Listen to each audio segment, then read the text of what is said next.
नमस्कार। जम्मू कश्मीर और लद्दाख बदलाव की बयार हमारी इस खास पेशकश में आपका स्वागत है। मैं हूं आपके साथ मसरूर फैजी। आतंकवाद से निपटने के भारत के रुख में बदलाव आया है और साथ ही आतंकवाद का मुकाबला करने का जो तरीका है वो भी अब बदल गया है। सर्जिकल स्ट्राइक और 2019 के बालाकोट हवाई हमला इस बदलाव के सबूत हैं। कश्मीर में सर्दियों की छुट्टी के बाद स्कूल खुलते ही बच्चों के चेहरे पर मुस्कान लौट आई है और जम्मू कश्मीर में ऐसा बदलाव पहली बार नजर आया है कि अमेरिकी राष्ट्रपति ने भारत का दौरा किया और कश्मीर में कोई बंद या हड़ताल की कॉल नहीं दी गई। तभी तो हम कहते हैं कि कश्मीर अब बदल रहा है। तो हम लेकर हाजिर हैं इस बदली हुई फिजा की तस्वीरें। हम इस पर चर्चा जरूर करेंगे, लेकिन सबसे पहले सुर्खियों पर एक नजर। बालाकोट एयर स्ट्राइक की पहली बरसी पर देश ने वायुसेना के शौर्य को किया सलाम। वायुसेना प्रमुख RKS भदौरिया ने श्रीनगर एयरबेस से MiG-21 में भरी उड़ान। कश्मीर में सर्दियों की छुट्टी के बाद खुले स्कूल। वादी में स्कूल खुलते ही बच्चों के चेहरे पर लौटी मुस्कान। जम्मू कश्मीर में सभी विभाग मिलजुल कर रहे हैं काम। चिनार कॉर्प्स कमांडर ने कहा, वादी में अमन की फिजा कायम। पुलिस, सेना और आर्मी सभी के साझा प्रयास से भटके युवाओं को सही रास्ते पर लाने की कोशिश। बदल रहा है कश्मीर।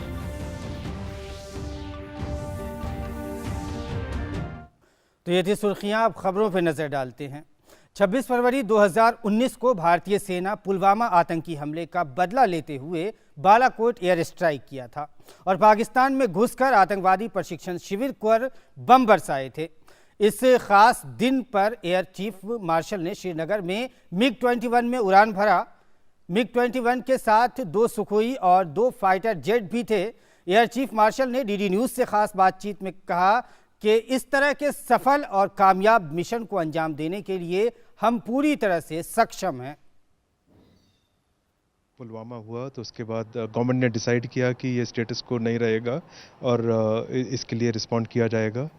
सारे एजेंसीज जो इकट्ठे हुए, जो टारगेट का सिलेक्शन हुआ, फिर तीनों डिफेंस सर्विसेज तैयार थे कोई भी टारगेट लेने के लिए।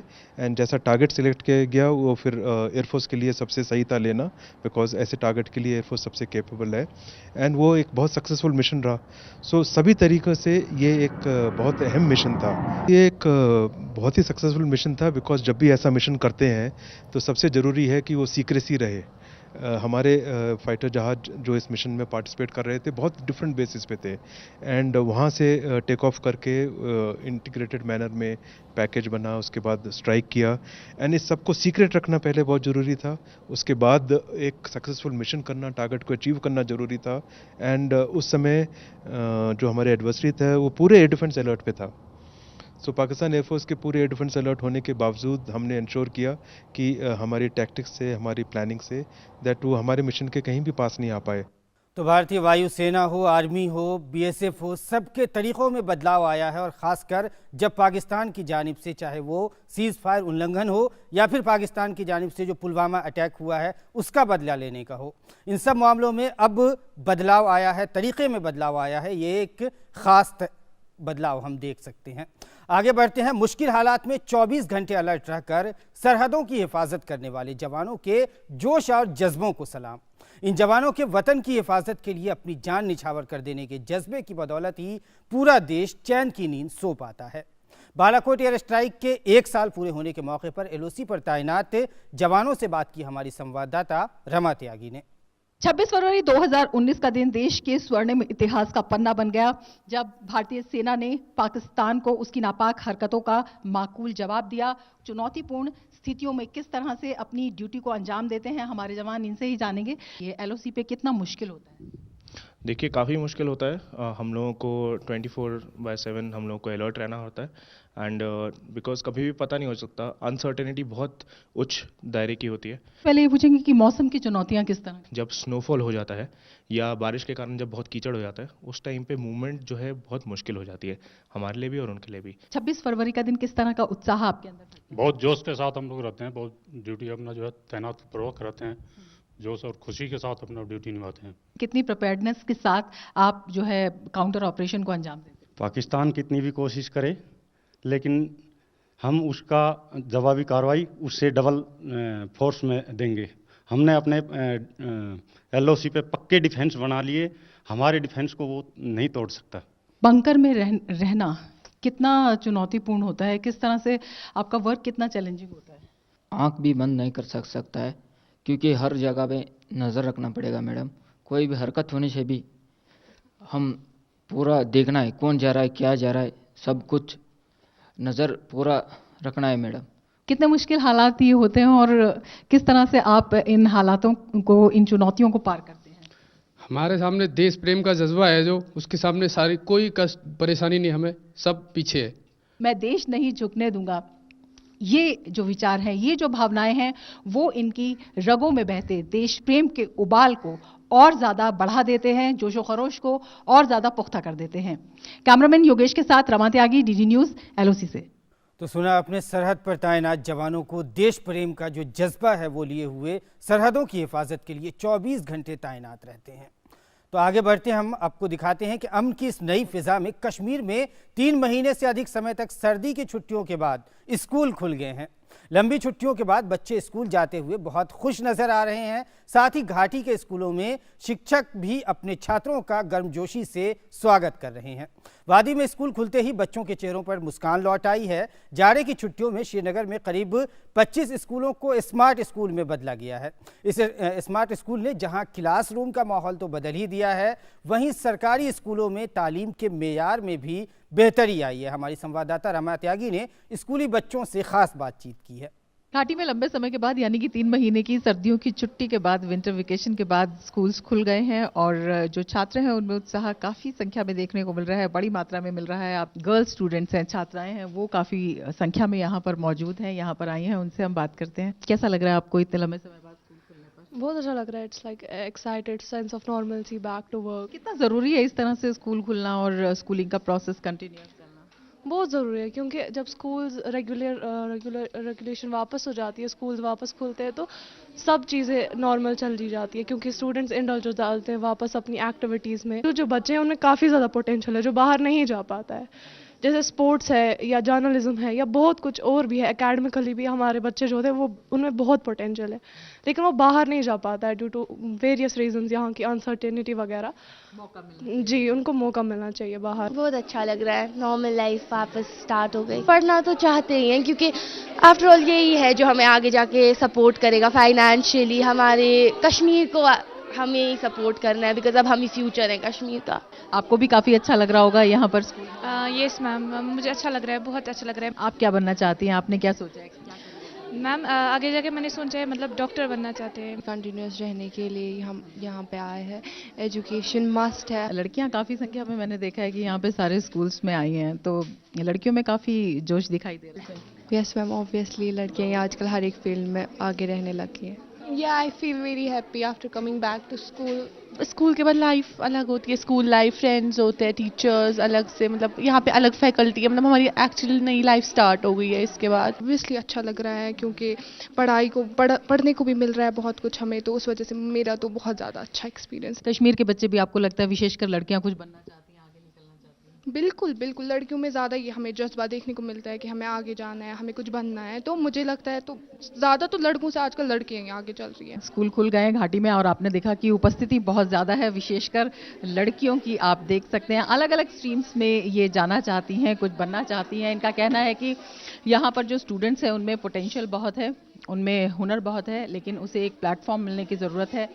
उन्हें पढ़ाई करके आगे बढ़ने के लिए एक रास्ता मिलने की ज़रूरत है जो स्कूल उन्हें देता है, और इस वजह से ये बेहद खुश हैं। कैमरामैन योगेश के साथ रमा त्यागी, डीडी न्यूज़, श्रीनगर। जब श्रीनगर में स्कूल खुल गए हैं तो स्कूल के साथ साथ स्मार्ट स्कूलों की चर्चा भी ज़रूरी है, क्योंकि श्रीनगर अब स्मार्ट सिटी बनाने की तैयारी चल रही है उसे, और 120 करोड़ के प्रोजेक्ट पर फिलहाल काम जारी है। स्मार्ट सिटी में 25 स्मार्ट स्कूल स्थापित किए गए हैं और साथ ही आगे के स्कूलों पर भी काम जारी है। स्मार्ट स्कूल में बेहतर इंफ्रास्ट्रक्चर देने के साथ साथ ये भी कोशिश की गई है कि भारत के दूसरे शहरों में जो स्मार्ट स्कूल हैं उसी मॉडल पर कश्मीर में भी स्कूल स्थापित किए जाएं। केंद्र सरकार ने जम्मू कश्मीर के लिए शिक्षा के क्षेत्र में कई नए कार्यक्रम और सुविधाएं देने का ऐलान किया है। सरकार ने श्रीनगर में 25 स्मार्ट स्कूल स्थापित किए हैं, जहां पर छात्रों को पुस्तकालय, विज्ञान प्रयोगशालाओं, स्मार्ट कक्षाओं सहित अन्य आधुनिक सुविधाएं मिलेंगी। पहली बार स्मार्ट क्लास देखकर छात्र बेहद खुश नजर आ रहे हैं। यहाँ छात्रों ने पहले कभी भी स्कूलों में स्मार्ट बोर्ड और प्रोजेक्टर जैसी सुविधाएं नहीं देखी थी। यहाँ के प्राइवेट स्कूलों में भी ऐसी सुविधा नहीं है। स्मार्ट क्लास से पढ़ाई में छात्रों की दिलचस्पी और बढ़ गई है। ये बेंचेस आ गए हैं, एलईडी आया है, आरओ आ गया है। ये बहुत अच्छा स्कूल है। ये स्मार्ट बोर्ड है, हमें स्मार्ट बोर्ड भी आ गया है। ये स्मार्ट बोर्ड हमें ब्रॉडबैंड से कनेक्ट भी हुए हैं। बहुत अच्छा लग रहा है कि हमारा स्कूल स्मार्ट स्कूल बन गया। पहले मॉडल स्कूल था, अब स्मार्ट स्कूल बन गया। हम वहाँ पर प्रोजेक्टर आ गया, बेंच आ गए, आरओ आ गया और हमको अच्छे से पढ़ा रही है। हम अपना सिलेबस भी कवर कर रहे हैं और बेस लाइन भी पढ़ रहे हैं। हमारे पास ये लाइब्रेरी भी आई है और पहले हम टैप वाटर का पानी पीते थे, अब आरओ आ गया है और हम अपना सिलेबस भी कवर कर रहे हैं और ये उसके साथ साथ बेसिक्स भी सीख रहे हैं। जो हम सारा कुछ भूल गए थे, मैम ने हमें वापस रिवाइज किया और अब हमें वो सारा समझ आ गया है और अब हम ये बहुत अच्छे से पढ़ाई भी कर रहे हैं। बहुत सारी चीज़ें जैसे एलसीडी एंटरटेनमेंट के लिए हमारे पास यहाँ मॉडल किंडरगार्टन है, तो उस वजह से हमें यहाँ खुद अरेंज करना पड़ता था।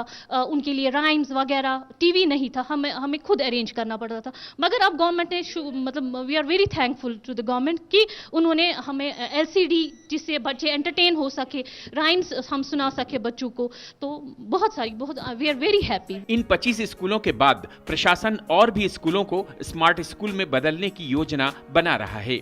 बाकी सरकारी स्कूलों को आधुनिक सुविधाओं से जल्द ही लैस किया जाएगा। श्रीनगर में स्थित प्राइवेट स्कूलों की तुलना में अब ये स्कूल ज्यादा आधुनिक हैं। गवर्नमेंट स्कूल है वो किसी भी तरीके से कम नहीं है इंग्लिश मीडियम स्कूलों के।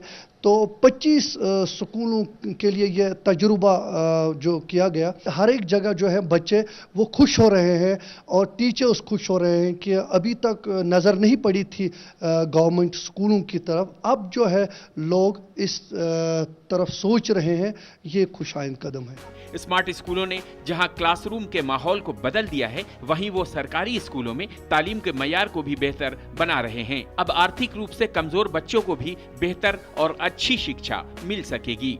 बदलती हुई फिजा में समग्र शिक्षा का अधिकार हर एक बच्चे के मुस्तकबिल को रोशन करेगा। Kashmir desk, DD news. तो इस बदली हुई फिजा में, बदले हुए माहौल में, स्मार्ट फिजा में, स्मार्ट माहौल में अगर हम कहें तो बच्चों को तालीम हासिल करने के लिए जो फिजा बनाई गई है उसमें जाहिर है तालीम का मेयार भी बेहतर होगा। आगे बढ़ते हैं। जम्मू कश्मीर में सभी एजेंसी और सभी विभाग मिलकर काम कर रहे हैं, तभी हर जगह गुजरते दिन के साथ साथ हालात बेहतर से बेहतर हो रहे हैं। Chinar corps commander lieutenant general KJS Dhillon ने कहा कि घाटी में सक्रिय सभी आतंकी संगठनों के शीर्ष कमांडर मारे जा चुके हैं। लोग भी अब आतंकियों की पहले की तरह मदद नहीं करते हैं। गुमराह होकर आतंकी बनने वाले युवक भी अब मुख्य धारा में लौट रहे हैं। Army, in conjunction with the other security forces like JKP, CRPF and other agencies, and civil administration of the state government and the central government. As a whole of nation approach, we work together as a team, and the incidents which you refer to of Pulwama and thereafter Article 370 abrogation, the situation has improved with every passing day. And I can support my statement by certain facts, which are more than 98% people participated in BDC elections.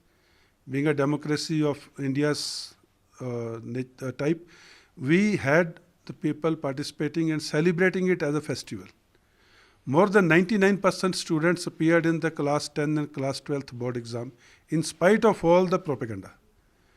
The local recruitment of the boys who were joining tanzeems of terrorist organizations, in spite of incidents like Pulwama and 370 happening in 2019, as compared to 2018, the local recruitment of the boys has gone down by about more than 45%.